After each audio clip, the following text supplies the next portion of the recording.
जनाब शेख शाहिद साहब को, अली माजिद शेख साहब को और उनके साथ आए अपने दीगर रहनुमाओं को पंडाल में खुशामदीद कहते हैं।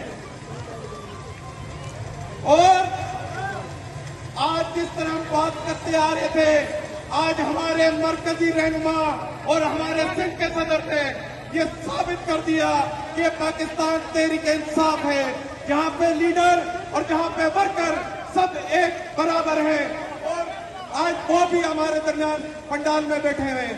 आप तमाम साथी अपनी अपनी निशस्तों पे बैठे और मजीद प्रोग्राम को आगे जारी रखने के लिए मैं एसपीपी कराची जनाब जाफर अल हसन साहब से कहूँगा कि वो माइक संभालें।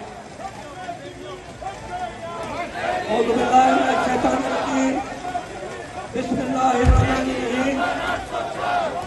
आपकी और पाकिस्तान तहरीक इंसाफ के परचम को हवा में ले रहे हैं। पाकिस्तान की खातिर तुम अपने ईमान अपने लीडर इमरान खान की खातिर तहरीक चलानी है, सीनों में रानी है, हमने नई नस्ल और पाकिस्तान तहरीक इंसाफ के परचम को हवा में ले रहे हैं। पाकिस्तान की खातिर तुम अपने ईमान अपने लीडर इमरान खान की खातिर तहरीक चलानी है, सीनों में रानी है, हमने नई नस्ल